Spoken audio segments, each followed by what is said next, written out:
Lalu beliau bersabda, apakah kalian benar-benar telah menemukan apa yang telah dijanjikan oleh Tuhan kalian? Sungguh kata Nabi, aku telah menemukan apa yang Tuhanku janjikan. Artinya Allah berikan kemenangan. Umar bin Khattab berkata, wahai Rasulullah, bagaimana bisa anda mengajak ngobrol mereka sementara mereka telah mati dan membusuk? Kata Nabi SAW menjawab, demi Allah wahai Umar, sungguh mereka lebih jelas mendengarkanku daripada engkau sekarang mendengarkan aku berbicara. Tapi mereka tidak bisa menjawab. Dan setelah kasus Badar dan luka di kepalanya, Abu Lahab mati dalam kondisi sangat mengenaskan. Sampai tidak seorang pun mau mendekatinya dan memandikannya, termasuk anak-anaknya sendiri, karena khawatir tertular penyakit Abu Lahab. Abdullah bin Mas'ud radhiyallahu anhu lalu menaiki dada Abu Jahal dengan tujuan ingin memenggal kepala Abu Jahal. Ternyata Abu Jahal mengenali wajah Abdullah bin Mas'ud, lalu ia berkata kepada Abdullah, bukankah kamu dulu yang mengembalakan kambing-kambing kami? Gitu kan. Jadi dihina lagi Abdullah. Kata Abdullah, benar. Abu Jahal berkata, sungguh kamu melakukan perbuatan yang sangat tidak pantas dengan orang yang tidak sederajat dengan kamu wahai pengembala kambing. Maksudnya tidak layak kau bunuh saya gitu. Abdullah pun radhiyallahu anhu tidak sabar lagi langsung memenggal kepala Abu Jahal.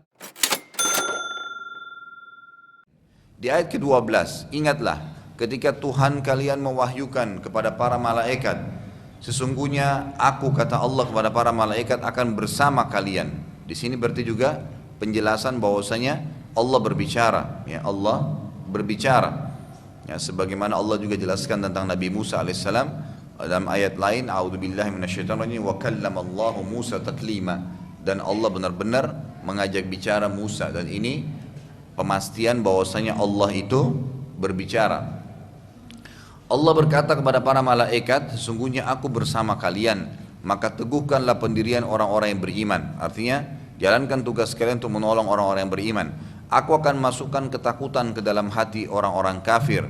Maka perintah Allah kepada para malaikat, maka penggallah ya kepala-kepala mereka dan pancunglah potonglah tiap-tiap ujung jari mereka. Ini nanti akan kita jelaskan di makna tafsirnya insyaallah pada saat kita jelaskan sabda Nabi SAW tentang bagaimana membedakan antara korbannya manusia dan korbannya malaikat. Di ayat 13, ketentuan yang demikian itu adalah karena sesungguhnya mereka menentang Allah dan Rasulnya. Mereka menentang Allah dan Rasulnya. Dan barang siapa yang menentang Allah dan Rasulnya, maka sesungguhnya Allah amat keras siksaannya. Ayat ke-14, itulah hukuman di dunia yang akan menimpa atas mereka, maka rasakanlah ya hukuman itu. Sesungguhnya bagi orang-orang kafir akan disiapkan azab yang pedih atau azab neraka. Nabi Muhammad SAW bersabda untuk menjelaskan tadi tafsir daripada surah atau ayat tadi yang ke-12 ayat ke-12 di mana Allah SWT perintahkan para malaikat untuk memenggal leher-leher orang kafir dan memotong ujung-ujung jari tangan mereka.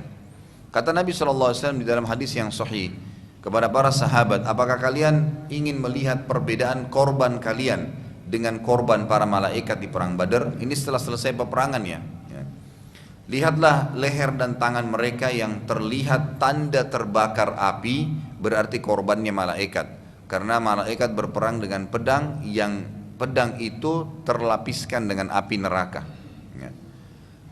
Para sahabat berkata, kami pun memeriksa para korban Quraisy pada saat itu dan kami temukan seperti apa yang disampaikan oleh Nabi Sallallahu Alaihi Wasallam. Jadi seperti yang Nabi SAW sampaikan, memang benar-benar tangan mereka itu terputus ya.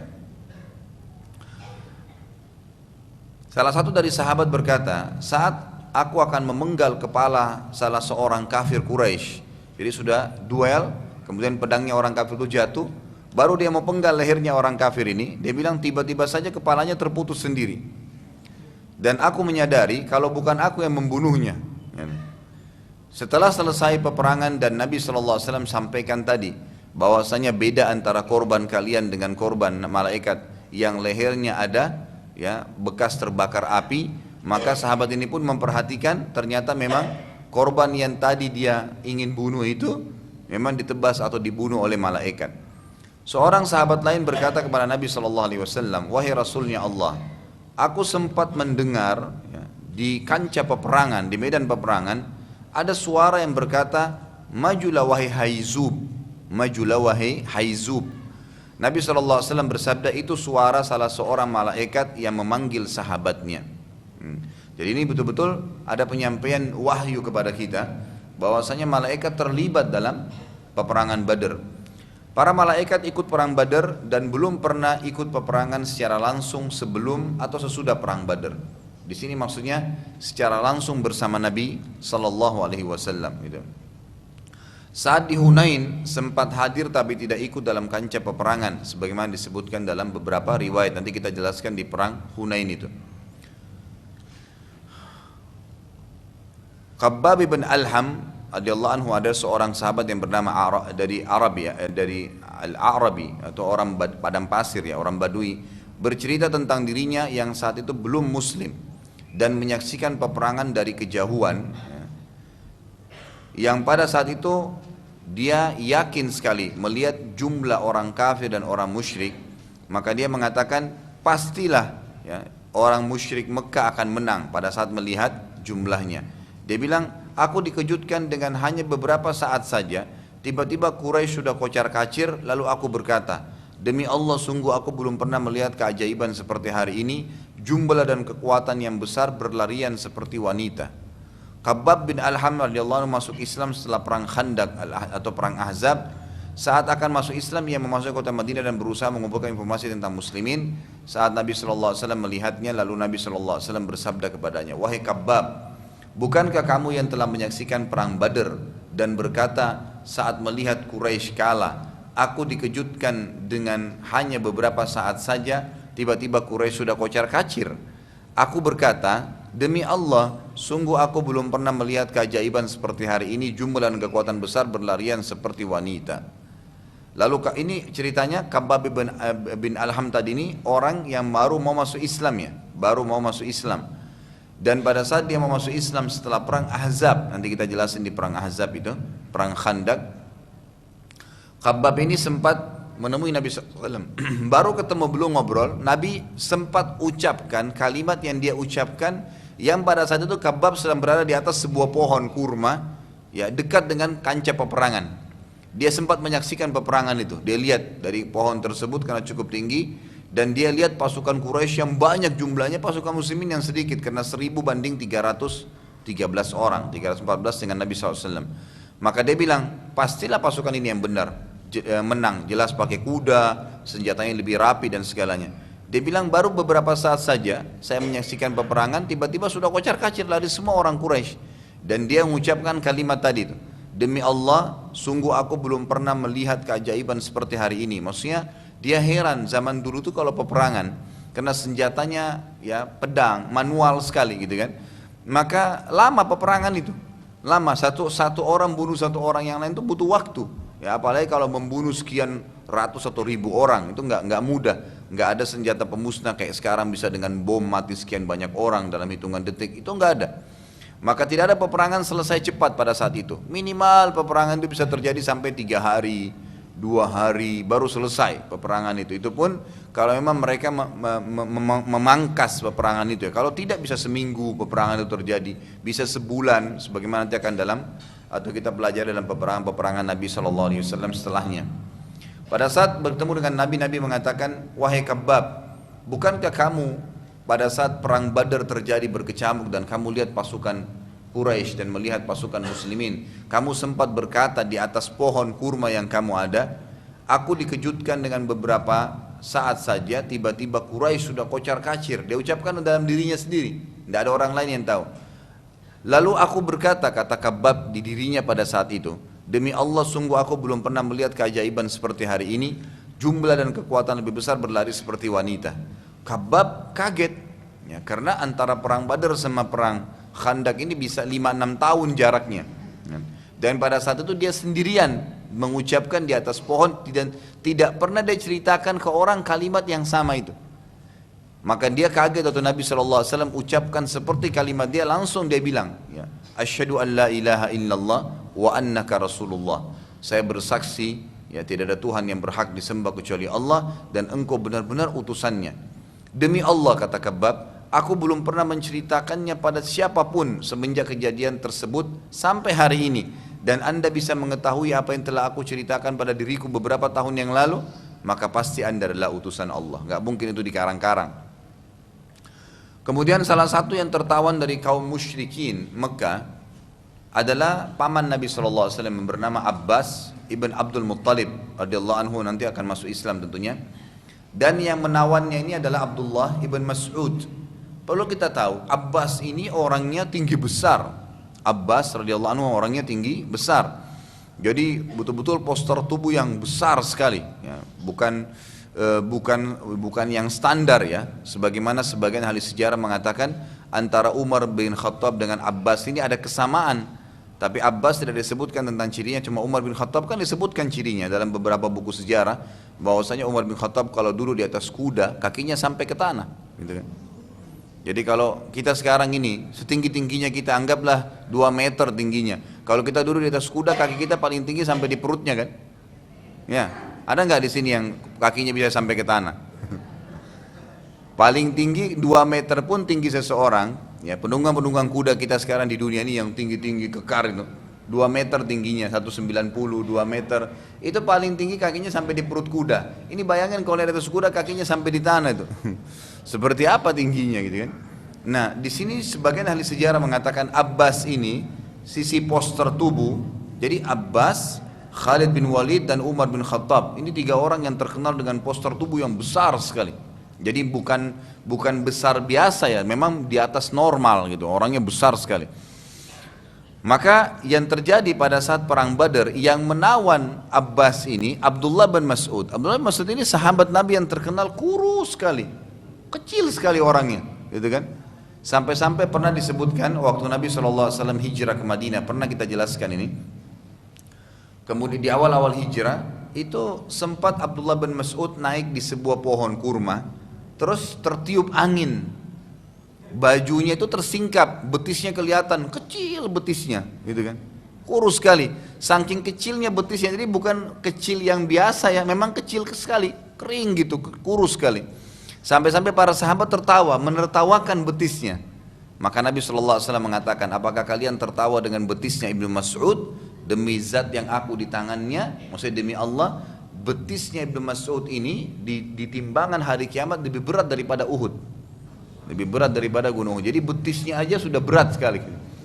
Baik, inti bahasan adalah pada saat Abbas ini tertawan, yang menawan itu Abdullah bin Mas'ud. Dan Abdullah bin Mas'ud ini memegang tangannya Abbas. Bayangin orang kecil memegang orang yang besar sekali, gitu kan. Jadi secara pandangan itu nggak normal. Dan Abbas ini teriak-teriak kesakitan. Abbas ini teriak kesakitan. Maka saat Abdullah bin Mas'ud memegang tangan Abbas, Abbas berteriak kesakitan dan para sahabat sangat kaget. Bagaimana bisa Ibnu Mas'ud menyakiti Abbas yang jauh lebih besar postur tubuhnya? Para sahabat ridwanullah alaihim mendatangi Ibnu Mas'ud dan bertanya padanya, bagaimana bisa engkau menawan dan mengalahkannya? Ibnu Mas'ud radhiyallahu berkata, demi Allah, aku hanya memegang tangannya biasa saja dan ia langsung menyerah dan kesakitan, gitu kan? Para sahabat bertanya pada Abbas, terbalik, dibalik tanya sekarang tanya Abbas, bagaimana bisa engkau menyerah pada Ibnu Mas'ud yang sangat kecil begini? Setelah masuk Islam ya, Abbas maksudnya bagaimana bisa kau waktu perang Badar mengalah dan merasa kesakitan dipegang oleh ini Abdullah bin Mas'ud yang sangat kecil. Kata Abbas, demi Allah, saat dia memegang tanganku, aku benar-benar merasa sakit dan seakan-akan tanganku akan patah, gitu kan. Di sini ada juga riwayat lain yang menjelaskan, ya, Abbas berkata, aku melihat seseorang yang badannya lebih besar daripada aku berlipat ganda, yang memegang tanganku sehingga aku kesakitan. Jadi di sini kesaksian Abbas melihat malaikat, yang melihat malaikat. Tapi waktu itu memang belum masuk Islam. Umumnya memang yang melihat keajaiban seperti ini Allah perlihatkan ayatnya orang-orang yang belum beriman. Kita juga perlu ambil pelajaran di sini, kata ulama, adalah para malaikat bukan hanya sekedar ikut pada saat itu di perang Badar untuk membunuh orang-orang kafir, tapi juga ikut menawan mereka. Tapi para sahabat tidak melihatnya. Jadi pada saat Abbas kesakitan tadi, itu sebenarnya Abbas melihat sosok yang lebih besar daripada dia, itu kan, yang memegang dia dan dia kesakitan. Tapi manusia yang lain, sahabat melihat kayak Abdullah bin Mas'ud yang megang, gitu kan, kesannya begitu. Kemudian poin yang lain adalah keadaan korban perang Badar dari kaum musyrikin. Ini juga sebuah pelajaran besar ya. Jadi kalau satu waktu berkecamuk pun jihad di jalan Allah yang benar sesuai dengan fatwa para ulama, gitu kan, tidak ada syubhat di dalamnya, maka kita harus yakin setiap masuk di kancah peperangan dan niatnya untuk meninggalkan kalimat Allah pasti akan menang dengan izin Allah, pasti akan menang dengan izin Allah. Kasus nanti kita akan pelajari di perang Uhud, semestinya kemenangan ada di tangan muslimin, tapi karena ada beberapa orang sahabat yang sengaja tidak mengikuti titah Nabi SAW, maka terjadi kekalahan setelahnya. Tapi setelah itu pun Nabi SAW membentuk perang baru yang akhirnya memenangkan kaum muslimin. Kita lihat sekarang poin tertentu. Saya susun di tulisan saya ini keadaan korban perang Badar dari orang-orang musyrik. Seperti apa keadaan mereka.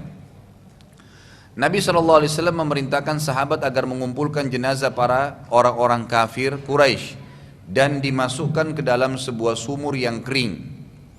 Lalu Nabi SAW melihat ke para tawanan dan mendapati 2 orang dari mereka yang merupakan musuh terbesarnya Islam, ya, dan juga Nabi SAW. Jadi dia musuh, mereka ini 2 orang yang masih tertawan, yang belum terbunuh, ada musuh besarnya Islam dan juga musuh Nabi SAW. Paling benci dengan Islam dan benci dengan Nabi SAW. Mereka berdua itu adalah An-Nadhr ibn Harith. An-Nadhr ibn Harith ini adalah orang yang telah turun padanya ada 7 ayat Al-Quran. Semua turun kepada dia, menghardik dia. Jadi semuanya ini yang berbicara. Kalau Bapak Ibu baca ayat Asatirul Awwalin, Asatirul Awwalin, Asatir ini cuma dongeng-dongeng orang dulu, itu artinya. Semua ayat yang mengucapkan Asatirul Awwalin, ada 7 ayat dalam Al-Quran itu turun kepada An-Nadhr bin Harith. Karena dia dulu ditugaskan oleh orang-orang Quraisy, dibayar. Tugasnya dia adalah mengalihkan pengikut Nabi SAW. Ya, karena Nabi kalau sebutin ayat orang pada dengar. Maka dia datang kemudian dia membual, dia buat syair-syair yang mau menyerupai Al-Quran, gitu kan. Sehingga akhirnya mau dengan rencana mau menarik orang-orang agar pindah dari mendengar Nabi SAW kepada dia. Tapi itu pun tidak berhasil ya. Karena di awal-awal ada orang-orang yang sempat beralih yang belum masuk Islam. Setelah itu mereka jenuh dengan syair-syair lalu meninggalkan An-Nadhr ibn Harith ini. Dia sempat berkata di Mekah, sering kali dia ucapin depan Ka'bah, kalau Muhammad membuat kisah-kisah dongeng, kisah tentang Nabi Yusuf, dia bilang menurut dia ini, Sayyidina Nadhr bin Harith, itu kisah dongeng Nabi Yusuf, Nabi Nuh, kisah-kisah dongeng orang-orang sebelum kita. Saya pun bisa berbohong dan berdongeng, dengarkanlah ini. Lalu dia karang-karang cerita gitu. Nabi SAW menerangkan para sahabat perilaku An-Nadhr terhadap beliau dan Islam. Lalu Nabi SAW mengatakan, bunuhlah dia. Maka para sahabat pun membunuhnya. Di sini perlu kita tahu satu hal. Nabi SAW adalah orang yang sangat penyayang, luar biasa gitu. Nabi SAW ini orang yang sangat penyayang. Kata Allah SWT, walau kunta faddan ghalidhal qalbi lam faddu min haulik. Hai Muhammad, kalau seandainya kau tidak punya sifat lemah lembut hatimu itu, ya seperti yang kau miliki sekarang, maka orang akan bubar, tidak jadi pengikutmu lagi. Nabi SAW bisa dikatakan sangat membatasi, tidak pernah membunuh orang, tidak pernah memukul orang. Bahkan di dalam peperangan-peperangan ini pun kita lihat belum ada peperangan Nabi SAW yang beliau membunuh orang secara langsung, menusuk orang secara langsung, tidak pernah. Tapi nanti akan ada di perang Uhud beliau melempar tombak ya, tertuju ke arah salah satu orang Quraisy yang cuma menyambar sedikit lehernya dan luka. Tapi dia meninggal orang itu karena lemparan tombak Nabi SAW.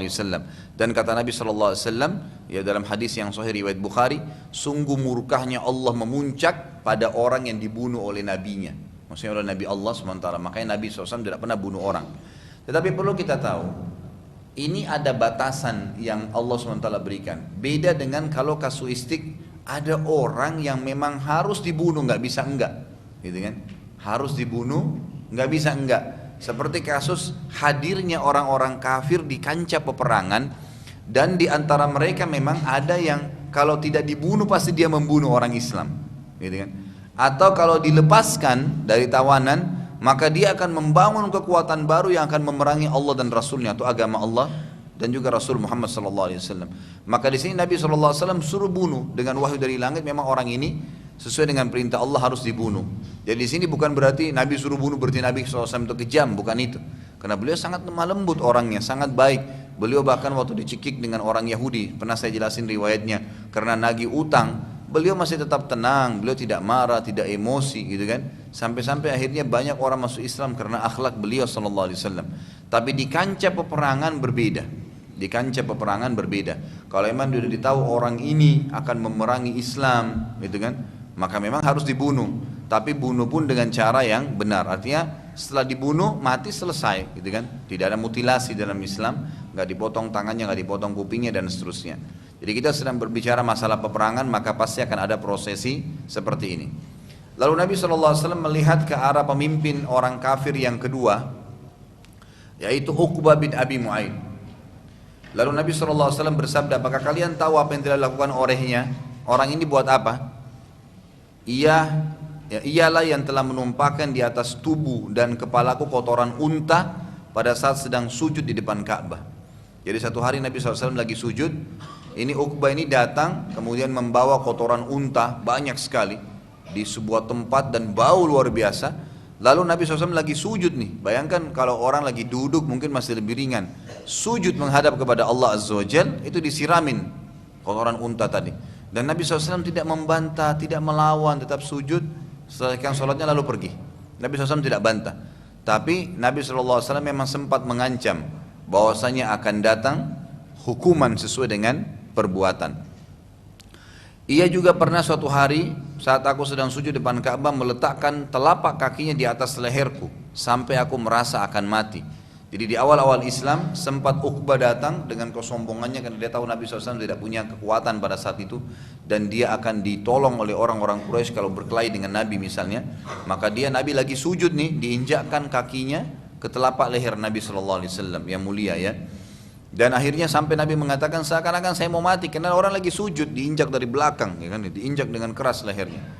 Mendengar pernyataan Nabi SAW tadi, maka Al-Haim bin Thabit radhiyallahu anhu segera bangkit lalu membunuh Uqbah bin Abi Mu'aid. Uqbah sempat berkata, mengapa kalian harus membunuhku sementara aku termasuk satu tawanan kalian dan tawanan lainnya kalian biarkan? Maka para sahabat menjawab, karena engkau telah melakukan begini dan begitu. Dijelaskan kenapa dia dibunuh. Kedua orang tersebut pun diseret ke sumur, kemudian ditumpukan bersama dengan jenazah orang-orang kafir yang lainnya. Perlu juga ditahu satu hal, semua jenazah orang-orang kafir ini terkumpul di sumur tersebut kecuali Umayyah bin Khalaf. Tadi yang dibunuh oleh Bilal, ya, bekas tuannya Bilal. Karena jasadnya pada saat ditarik sudah membusuk dan sebagian daging tubuhnya sudah berjatuhan. Maka Nabi SAW mengatakan biarkan saja dia. Lalu para sahabat melemparinya dengan batu hingga tubuhnya tertutup dengan batu tersebut. Setelah itu Nabi SAW lalu menuju ke sumur dan bersabda, ya, menuju ke sumur tadi yang bertumpuk orang-orang kafir itu, wahai Abu Jahal ibn Hisham, wahai Utbah bin Rabi'ah, wahai Syaibah bin Rabi'ah, wahai Walid bin Utbah. Ini korban-korban orang kafir ya. Abu Jahal yang sudah mati, kita sudah ceritain bagaimana proses ya pada saat dia diserang oleh dua anak muda Quraisy, orang muda Ansar. Nanti kan kita jelaskan prosesi kematiannya masih ada insyaallah. Kemudian Utbah bin Rabi'ah, Syaibah bin Rabi'ah dan Walid bin Utbah ini adalah ayah, paman dan saudara kandungnya Hindun. Hindun ini istri daripada Abu Sufyan. Dan nanti dengan matinya tiga orang ini yang menyebabkan Hindun membayar budak laki-laki yang akan membunuh Hamzah di perang Uhud sebagaimana kita jelaskan. Tapi Nabi SAW sebutin satu namanya, wahai Abu Jahal bin Hisham, wahai Utbah bin Rabi'ah, wahai Syaibah bin Rabi'ah, wahai Walid bin Utbah, wahai Abu Bukhturi bin Hisham, wahai Uqbah bin Mu'aid, wahai Nadhar bin Harith. Lalu Nabi SAW sebutkan satu persatu nama mereka, gitu kan? Lalu beliau bersabda, apakah kalian benar-benar telah menemukan apa yang telah dijanjikan oleh Tuhan kalian? Sungguh kata Nabi, aku telah menemukan apa yang Tuhanku janjikan. Artinya Allah berikan kemenangan. Umar bin Khattab berkata, wahai Rasulullah, bagaimana bisa anda mengajak ngobrol mereka sementara mereka telah mati dan membusuk? Kata Nabi SAW menjawab, demi Allah wahai Umar, sungguh mereka lebih jelas mendengarkanku daripada engkau sekarang mendengarkan aku berbicara. Tapi mereka tidak bisa menjawab. Maksudnya ruhnya mereka Allah sengaja memperdengarkan ya perkataan Nabi SAW sebagai bentuk mukjizat dan penghinaan terhadap orang-orang kafir tadi. Yang selama ini kalian perangin Allah dan Rasulnya, ini sekarang. Kata Nabi SAW, lihatlah buktinya, siapa yang benar dan siapa yang salah. Di sini saya katakan ada sebuah poin juga, renungilah bahwa sekali pertempuran saja maka hampir seluruh pimpinan orang-orang kafir yang tadinya menyakiti Nabi SAW di Mekah dengan izin Allah Subhanahu Wa Taala mati semua, ya mati. Jadi pimpinan-pimpinan yang utamanya semua meninggal pada saat itu, ya semua meninggal. Tinggal ada dua nanti yang tertinggal, ada Abu Sufyan yang sempat kembali ke Mekah dan yang sempat selamat dengan kafilah. Ya, sebagian ahli sejarah mengatakan kalau Abu Sufyan ikut pun di perang Badar mungkin pada saat itu akan terbunuh. Tapi memang di sini dengan izin Allah dia bisa selamat. Dan ada Abu Lahab, paman Nabi. Dari Abu Lahab pun akan kita lihat nanti pada saat mereka pulang ke Mekah sisa pasukan Quraisy ini, Abu Lahab pun akan mati dengan penyakit yang mengenaskan sekali sampai anak-anaknya pun tidak ada yang mau urus jenazahnya. Nabi SAW lalu mengirim berita ke kota Madinah tentang kemenangan mereka. Sementara di Mekah orang-orang yang pertama mendapatkan berita kekalahan Quraisy adalah seseorang yang bernama Haisuman bin Abdullah Al-Khuzai, yang pada saat ia masuk kota Mekah maka masyarakat Mekah bertanya tentang berita peperangan di Badar, yang pada saat itu mereka sama sekali tidak berpikir kalau Quraisy akan dikalahkan, apalagi mayoritas pimpinan mereka akan mati. Maka ia menjawab, telah terbunuh Abu Hakam. Ya, Abu Hakam ini maksudnya Abu Jahal bin Hisham, telah terbunuh Abu Bukhturi, telah terbunuh Uqbah, Syaibah. Lalu dia menyebutkan korban-korban yang terbunuh pada saat perang Badar. Orang-orang Quraisy pun tidak percaya, nggak mungkin. Pimpinan-pimpinan mereka semua terbunuh dengan pasukan lengkap 1000 orang melawan cuma 300 orang, nggak mungkin gitu. Safwan bin Umayyah bin Khalaf, perlu digarisbawahi ya, Umayyah bin Khalaf ya, tadi yang terbunuh bekas tuannya Bilal yang membusuk badannya tadi di perang Badar itu, dilemparin batu sahabat-sahabat terbentuk seperti kuburan. Ada anaknya bernama Safwan, di Mekah nggak ikut perang. Saat itu sedang duduk depan Ka'bah karena tidak percaya, ia berkata pada Quraisy, tanyakan tentang aku. Haisuman berkata, jelas Safwan sedang duduk depan Ka'bah. Safwan nggak percaya ini kalau ayahnya mati, Abu Jahal mati, dia nggak percaya semua. Ya Syaibah, Rabi tadi, Walid, semua mati, nggak mungkin, dia nggak percaya. Lalu dia bilang, coba tanya kepada Haisuman yang bawa berita tuh, mana Safwan? Safwan bagaimana? Kalau dia bilang Safwan juga mati, berarti dia bohong, sebab saya ada di sini. Dan Haisuman tidak tahu kalau Safwan ya tidak ada dalam peperangan gitu kan, tapi Haisuman ini tahu keadaan pasukan di sana gitu kan, dia pulang dari peperangan. Maka berkata Haisuman, tentu Safwan ada di sini duduk depan Ka'bah, dia nggak ikut perang gitu kan. Berarti pada saat itu jelas Haisuman ini tidak berbohong, tidak berbohong.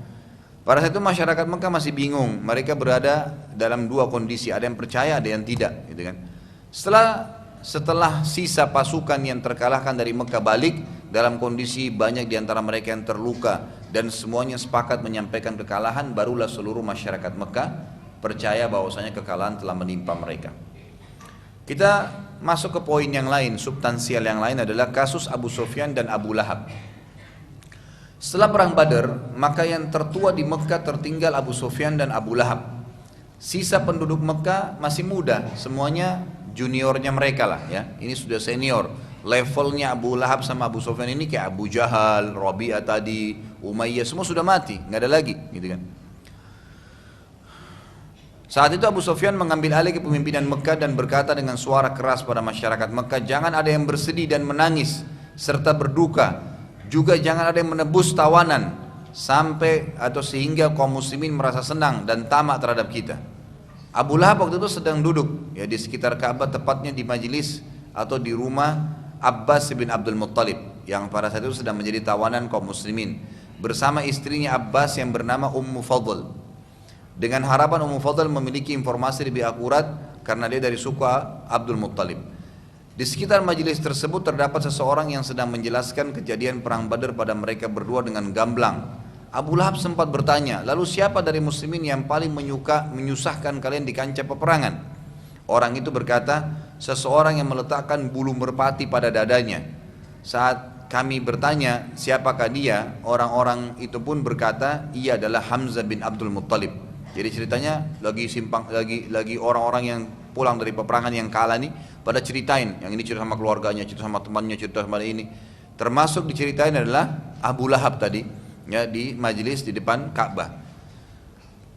Orang tersebut lalu melanjutkan ceritanya bahwa telah datang pada kami orang-orang yang menggunakan pakaian putih yang sangat perkasa dan tidak seorang pun dari kami yang mampu melawan mereka.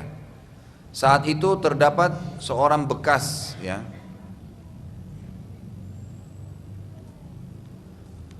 budaknya Abbas ya, mantan budaknya Abbas atau Maula yang bernama Abu Rafi' telah masuk Islam, hanya saja dia menyembunyikan keislamannya. Yang tiba-tiba pada saat mendengar cerita tersebut bilang, oh itu malaikat yang turun.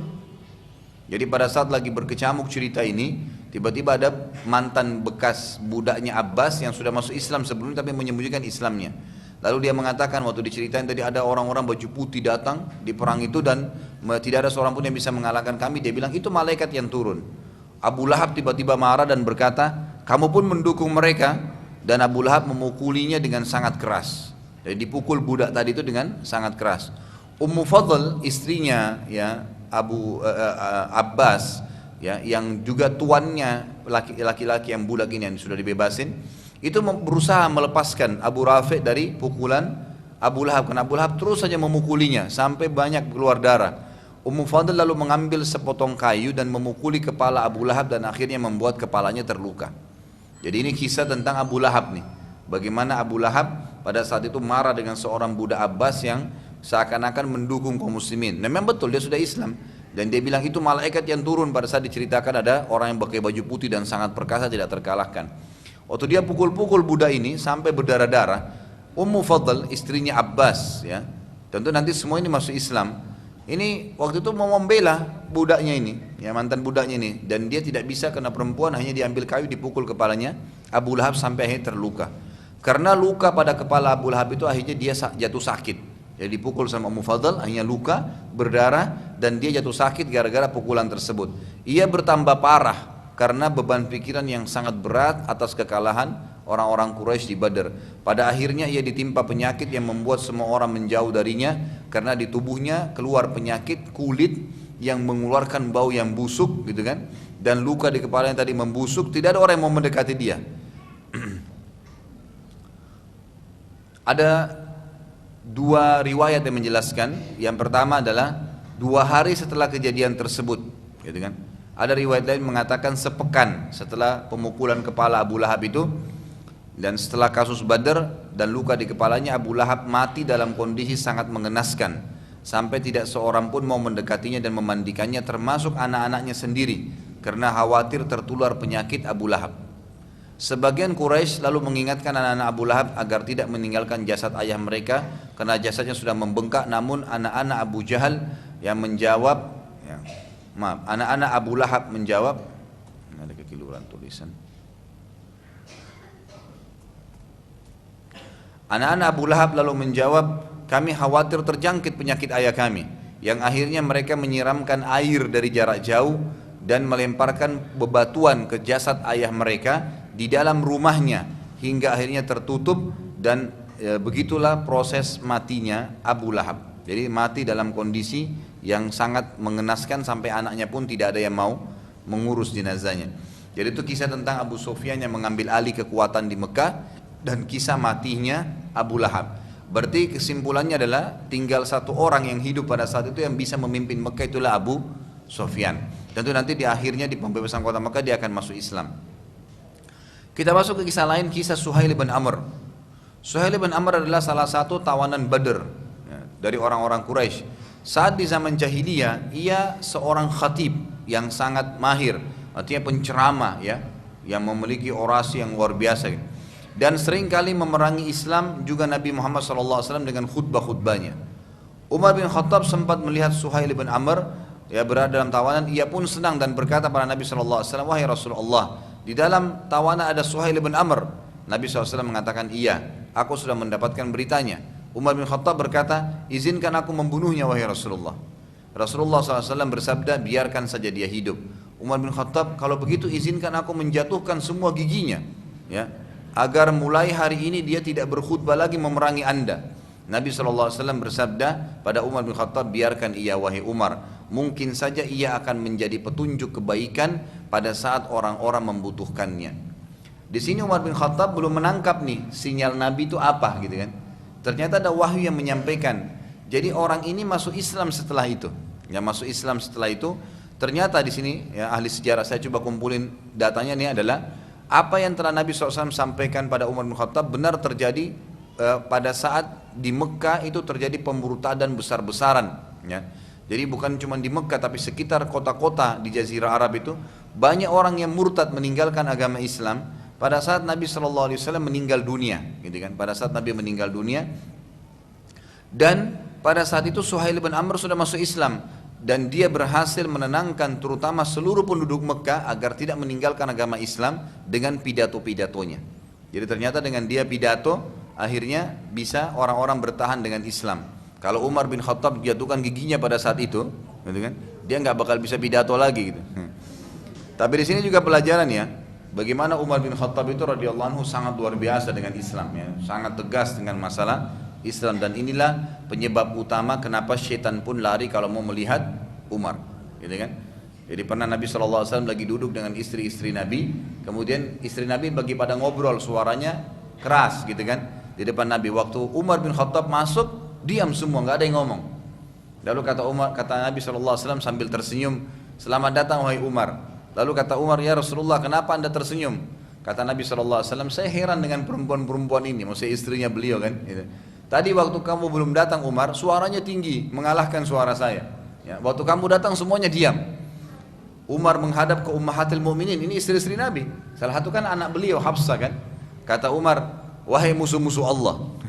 Jadi perempuan dikatakan, "Wahai musuh-musuh Allah, apakah kalian gitu kan berani dengan Rasulullah SAW dan takut dengan saya?" Gitu kan. Mestinya kalian harus lebih takut dengan Nabi, lebih segan gitu kan. Kata Ummu Salamah istri Nabi bilang dari dalam, dari belakang hijab, "Iya wahai Umar, karena Rasulullah lebih lembut daripada kamu." Kamu orangnya keras sekali gitu kan. Langsung Nabi SAW tidak tanggapi, Nabi mengatakan, "Wahai Ibnu Khattab." Ini disampaikan oleh Nabi SAW untuk kita semua pelajaran tentang bagaimana caranya membuat syaitan takut dengan kita.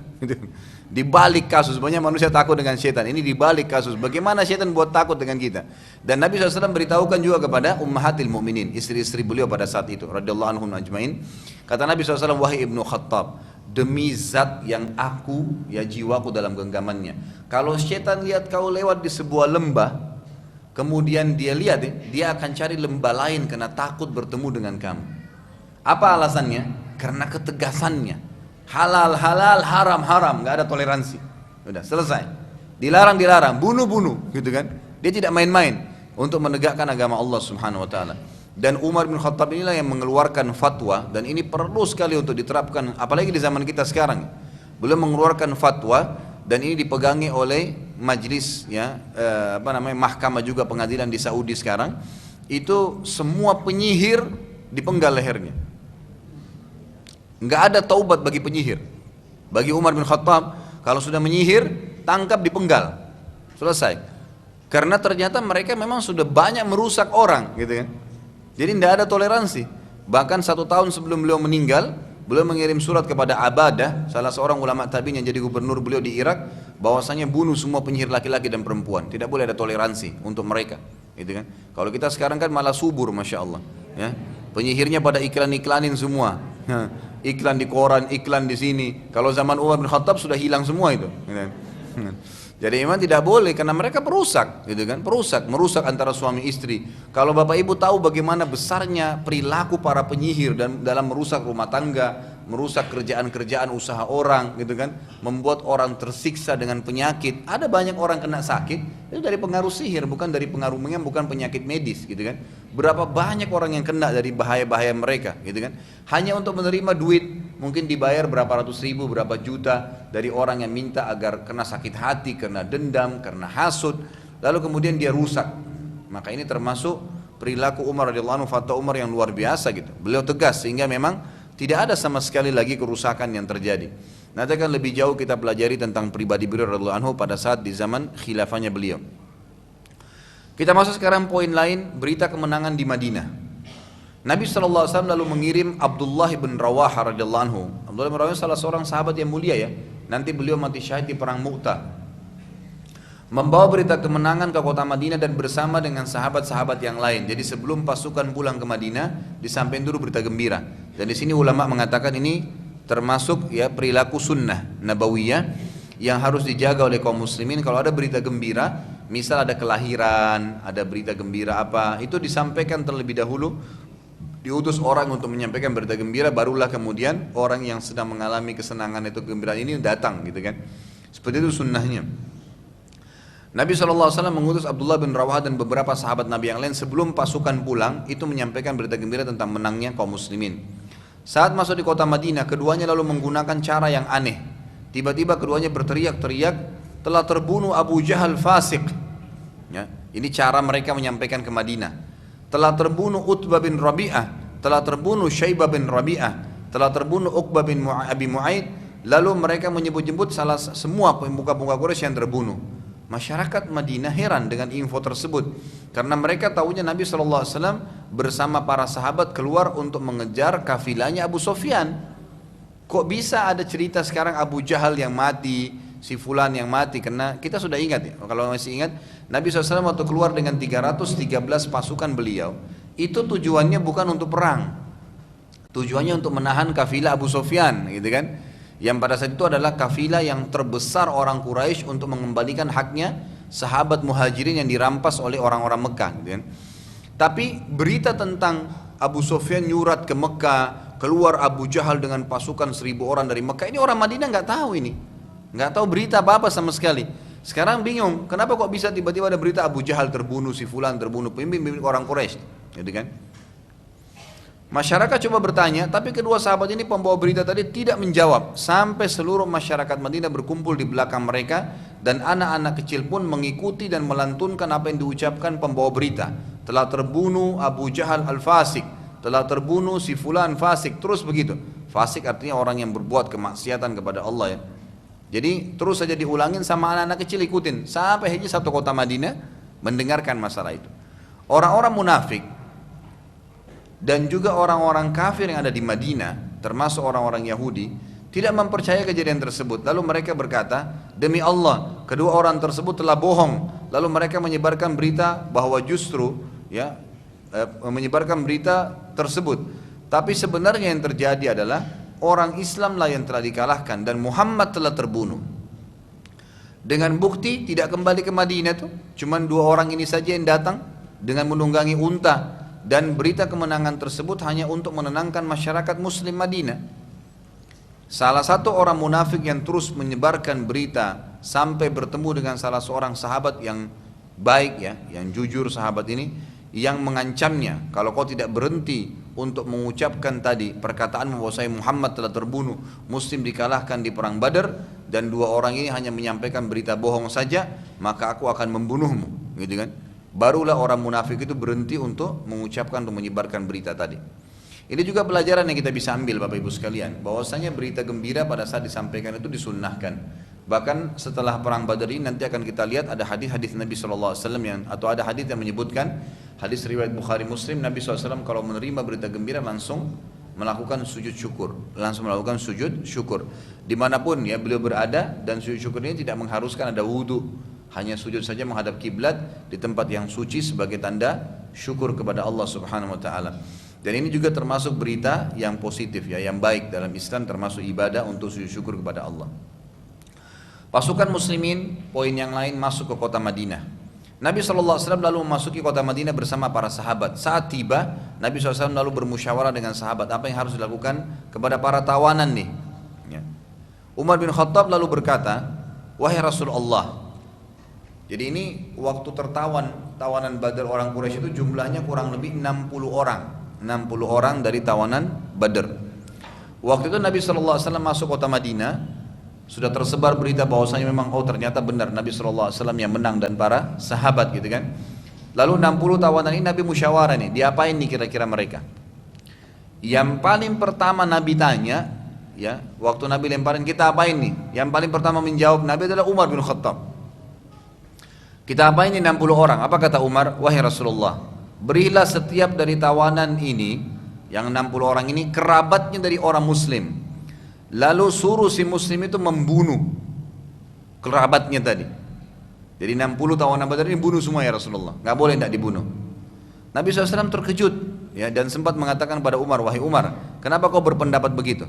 Lalu kata Umar, ya Rasulullah, mereka ini keluar dari Mekah ya, karena tujuan memerangi Allah dan Rasulnya. Jelas-jelas keluar dengan pedangnya, dengan harta yang dia keluarkan untuk membunuh kaum muslimin. Kalau bisa membunuh Anda gitu kan. Maka sudah tidak layak untuk dimaafkan. Orang yang ditawan nih harus dibunuh, apalagi ini peperangan pertama dalam Islam. Tapi ternyata Nabi SAW tidak menyetujui pendapat Umar. Ditanya pendapat yang lain, bagaimana Abu Bakar? Abu Bakar kasih pendapat, ya Rasulullah, maafin aja mereka. Tapi boleh sebagai ganjaran kita minta tebusan dari Mekah. Suruh kerabatnya dari Mekah tebus aja. Berapa tentukan kadar tebusannya, maka dibayar dengan keluarganya. Ada lagi sahabat-sahabat yang lain mengatakannya, Rasulullah maafin aja kerabat kita, nggak apa-apa deh, biarin aja, nggak usah dihukum gitu, nggak usah dihukum. Maka akhirnya Nabi SAW setuju dengan pendapat Abu Bakar, ya. Abu Bakar pun pendapatnya tadi adalah memaafkan mereka, tapi dengan syarat harus ditebus oleh kerabatnya gitu. Subhanallah, malam itu mereka istirahat. Besok subuh ada kejadian nih. Pada saat Nabi SAW mau sholat subuh, ya, beliau sempat menemui Abu Bakar. Abu Bakar juga datang ke masjid, lalu keduanya menangis, duduk sambil menangis. Umar bin Khattab datang ke masjid, lihat Nabi SAW sama Abu Bakar nangis. Ini Nabi, ini Abu Bakar yang terbaik setelah Nabi.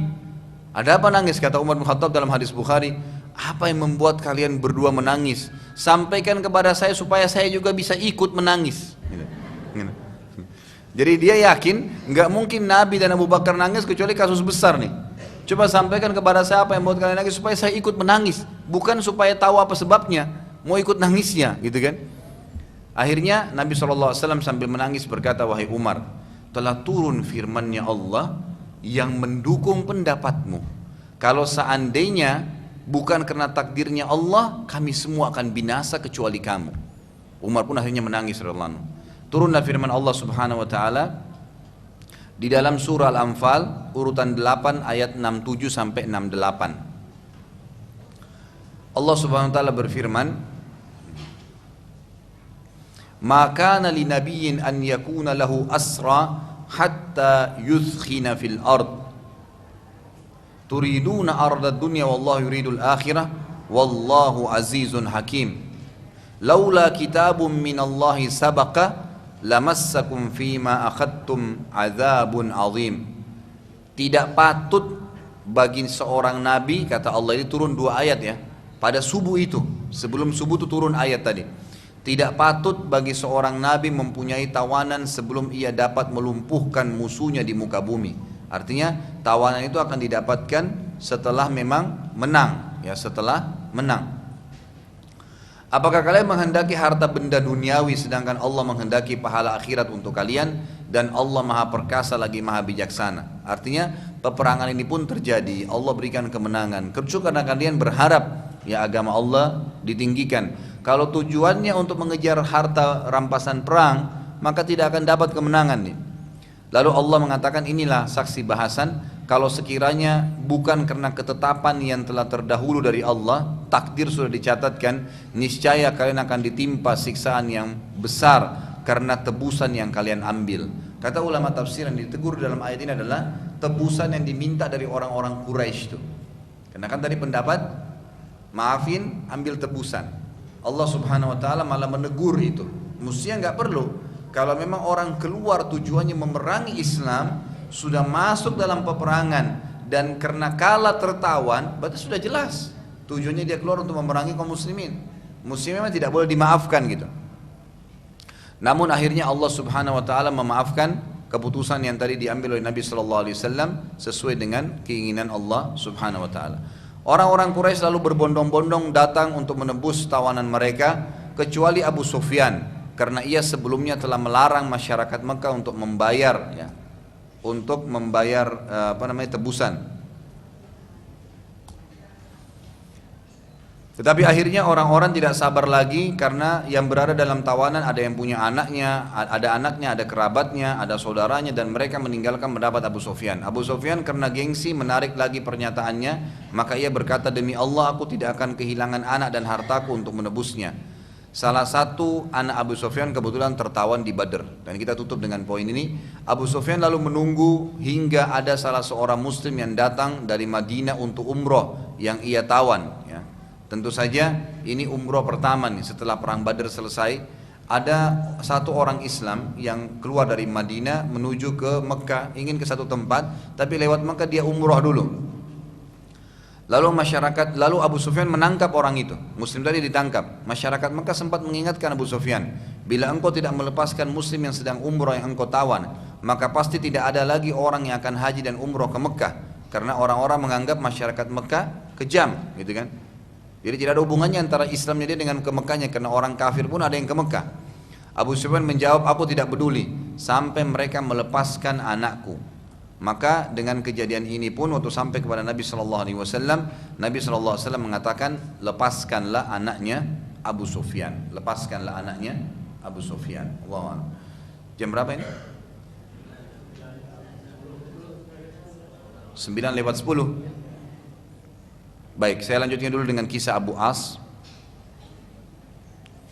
Kisah yang lain selain kisah tadi itu, kisah adalah Abu Al-As. Ya, mungkin ini yang kita tutup dengan ini, insya Allah setelah itu ada pertanyaan.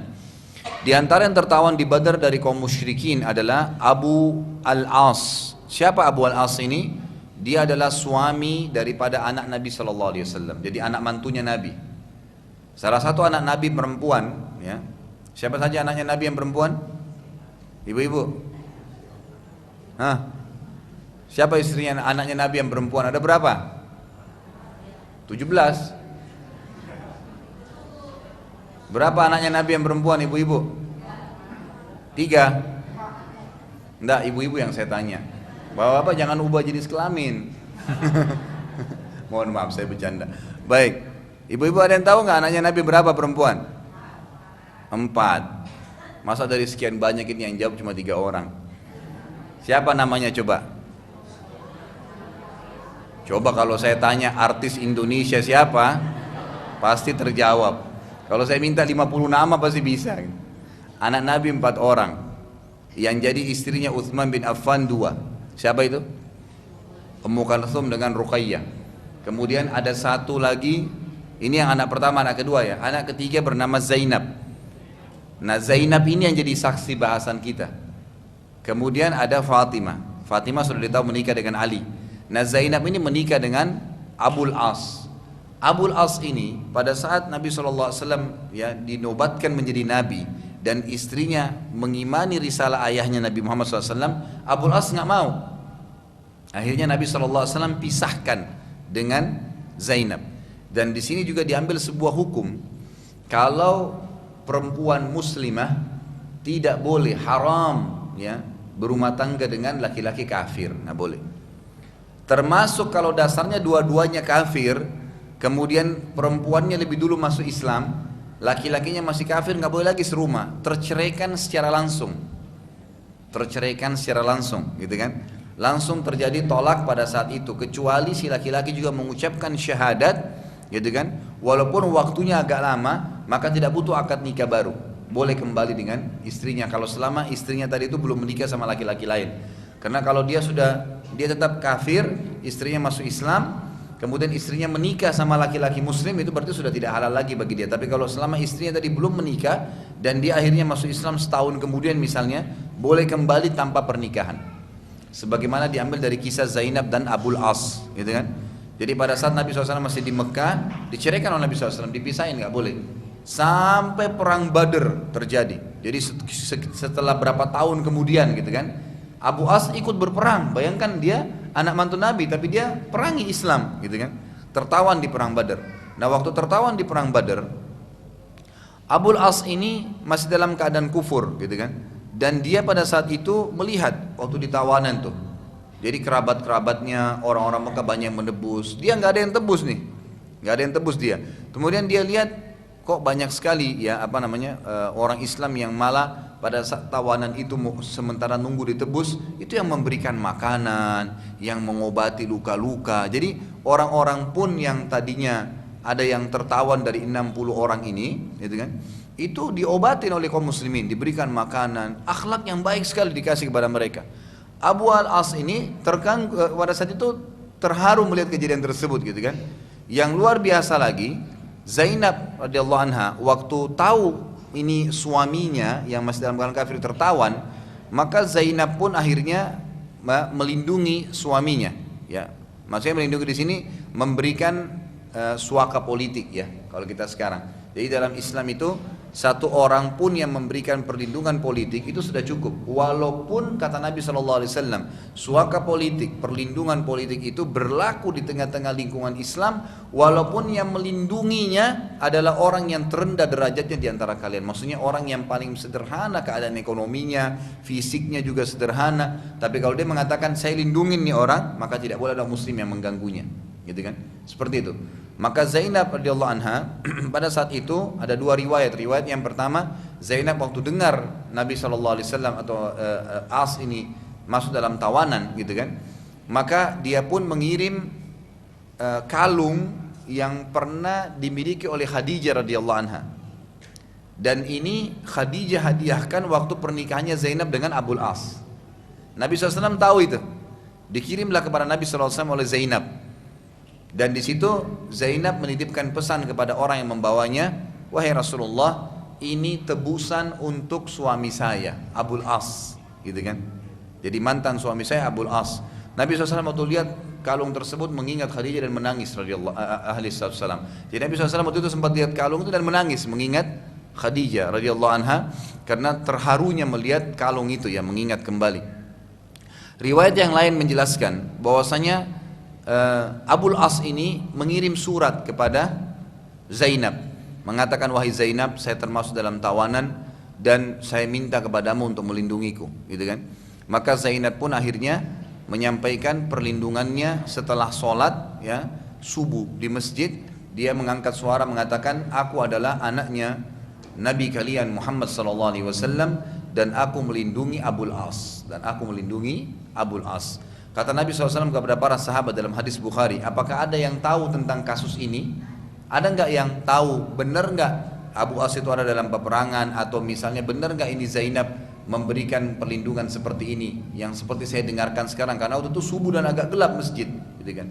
Maka para sahabat mengatakan, ya Rasulullah, kami tidak tahu, tapi yang mengucapkan benar adalah Zainab. Maka Nabi SAW mengatakan, kami akan melindungi siapa yang kamu lindungi. Ini dua riwayat yang kebetulan pada saat itu bertemu atau disebutkan dalam kisah Abul As ini. Maka Nabi SAW tadi kita kembali kepada riwayat pertama yang paling banyak ulama pegangi, yang Zainab mengirimkan kalungnya Khadijah. Beliau pun SAW menangis karena mengingat istrinya Khadijah. Lalu beliau berkata kepada para sahabat, bila kalian mau, lepaskanlah orang ini untuk Zainab. Akhirnya para sahabat melepaskan Abul As sebagai penghormatan kepada Nabi SAW. Abul As lalu segera balik ke kota Mekah dan mengembalikan semua amanah-amanah orang padanya, lalu ia kembali ke Madinah dan akhirnya masuk Islam, mengucapkan syahadat, masuk Islam. Dia bilang, aku tidak ingin masuk Islam, ya, di kota, aku tidak ingin masuk Islam di Madinah saat ditawan, agar jangan sampai ada orang yang berbicara bahwasanya aku masuk Islam justru karena takut dengan pedang, tapi aku masuk Islam justru karena memang melihat, ya, keadaan kaum muslimin atau akhlak mereka. Kemudian Abul As ini juga pada saat setelah selesai tadi, ya, setelah selesai peperangan, dia sempat, pada saat selesai penebusan tadi, dia sempat melihat keadaan akhlak kaum muslimin, kemudian dia masuk Islam. Kemudian dia kembali masuk Islam. Setelah masuk Islam dikembalikan oleh Nabi SAW lagi dengan Zainab tanpa ada pernikahan, sebagaimana saya jelaskan awal.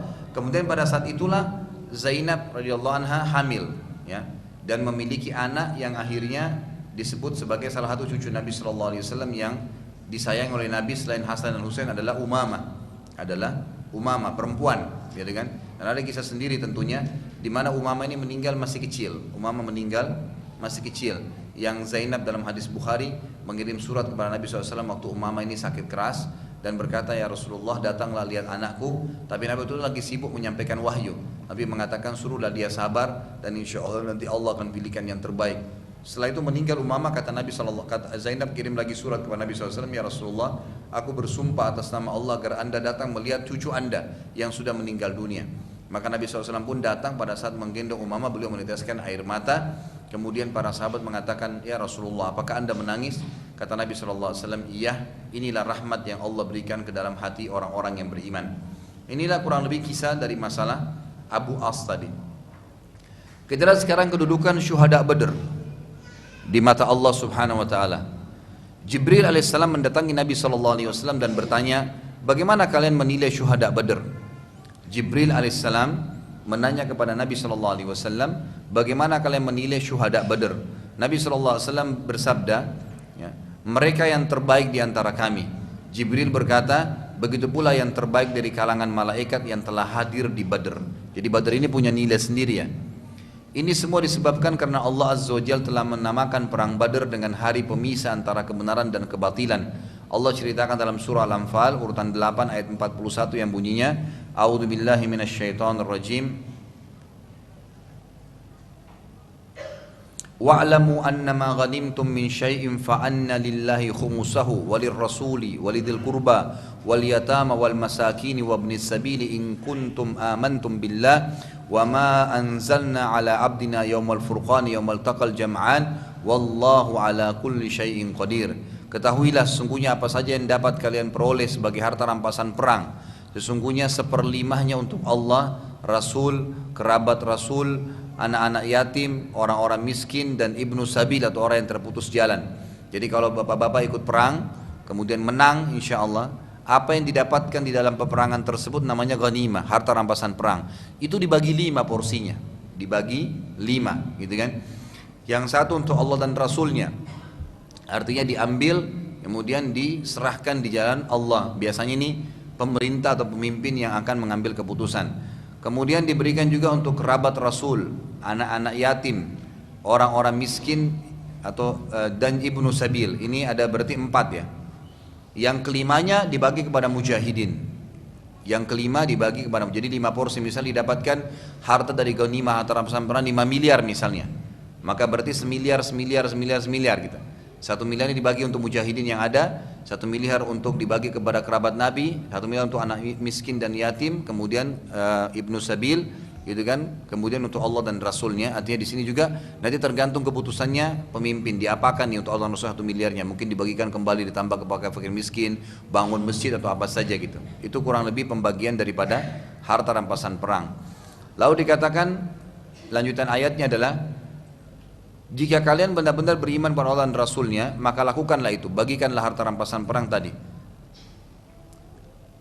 Jika kalian beriman kepada Allah dan kepada apa yang kami turunkan pada hamba kami Muhammad di hari Furqan. Hari Furqan maksudnya adalah hari Badr tadi, yaitu hari bertemunya dua pasukan yang dua pasukan dan Allah Maha Kuasa atas segala sesuatunya.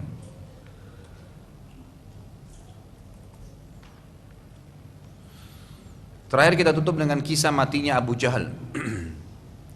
Abu Jahal ini ya, diberikan julukan oleh Nabi SAW dengan Fir'aunnya umat ini. Fir'aunnya umat ini. Jadi kalau istilah Fir'aun berarti orang yang kufur kepada Allah, karena mengaku sebagai Tuhan ya. Jadi zaman Nabi Musa AS terkenal sekali Fir'aun yang telah kufur kepada Allah. Maka Nabi SAW memberikan julukan Abu Jahal khusus Fir'aunnya umat ini. Pada saat Abu Jahal, kita kembali ke kancah peperangan lagi, pada saat Abu Jahal terjatuh dari tunggangannya, ia belum mati. Dan ternyata tidak seorang pun dari pengikutnya sempat menyelamatkannya. Saat peperangan selesai, Nabi SAW memerintahkan agar mencari Abu Jahal. Maka para sahabat pun bersebaran mencarinya. Lalu Abdullah bin Mas'ud radhiyallahu anhu menemukan Abu Jahal yang sudah dalam keadaan setengah sadar. Saat Abdullah bin Mas'ud berdiri di dekat kepala Abu Jahal yang tidak jelas melihat Abdullah berkata, kemenangan berada di pihak siapa? Ya, jadi Abu Jahal ini dalam kondisi jatuh, kakinya tadi luka, kemudian dalam setengah sadar tidak sadar gitu, jadi berdarah, banyak sekali darah yang keluar. Abdullah bin Mas'ud sahabat Nabi tadi yang saya bilang cirinya kecil sekali, gitu kan, berdiri di dekat kepalanya Abu Jahal. Abu Jahal tidak tahu siapa ini Abdullah atau bukan, samar-samar. Dia bilang, siapa, kemenangan di pihak siapa? Kata Abdullah, pada Allah dan Rasulnya wahai musuh Allah. Abu Jahal berkata, tidak masalah.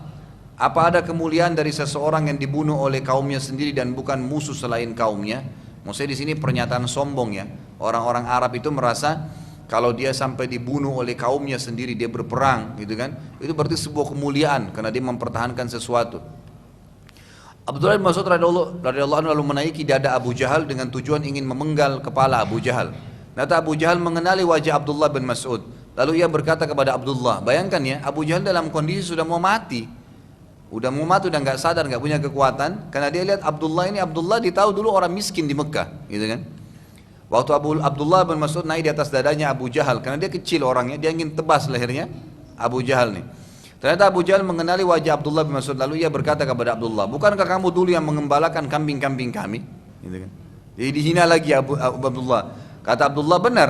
Abu Jahal berkata, sungguh kamu melakukan perbuatan yang sangat tidak pantas dengan orang yang tidak sederajat dengan kamu, wahai pengembala kambing. Maksudnya tidak layak kau bunuh saya gitu. Ya. Mirip dengan kalimat ini, seperti dia bilang, sungguh engkau telah menaiki gunung yang kekar dan besar, wahai pengembala kambing. Abdullah pun radhiyallahu anhu tidak sabar lagi langsung memenggal kepala Abu Jahal, kemudian membawa kepalanya sambil memegang rambutnya ke arah Nabi atau ke depan Nabi SAW. Nabi SAW waktu itu ya sempat bingung siapa orang ini, ya karena tidak kelihatan, penuh dengan darah, baju kepalanya penuh dengan topeng-topeng besi gitu kan. Lalu kata Abdullah, inilah Abu Jahal musuhnya Allah, wahai Rasulullah. Maka Rasulullah SAW bersabda, demi Allah yang tidak ada Tuhan yang berhak disembah kecuali dia, apakah ini benar Abu Jahal? Abdullah bin Mas'ud radhiyallahu anhu berkata, demi Allah yang tidak ada Tuhan yang berhak disembah kecuali dia, wahai Rasulullah, ini Abu Jahal. Maka Nabi SAW gitu kan, segera sujud syukur sebagai tanda syukur kepada Allah Azza wa Jal karena terbunuhnya tadi. Dan pada saat bangun dari sujud beliau mengatakan, sungguh orang ini adalah Fir'aunnya umat, ya Fir'aunnya umat ini. Jadi di sini kita ambil pelajaran bagaimana kasus terakhir terbunuhnya Abu Jahal yang merupakan Fir'aunnya umat ini. Allahu a'lam. Insyaallah pertemuan akan datang kita akan bahas lagi beberapa kejadian antara perang Badar dan perang Uhud, dan kira-kira apa saja ya pemicu sehingga terjadinya perang Uhud, lalu kita masuk juga di penjelasan perang Uhud dengan izin Allah Subhanahu wa taala. Sampai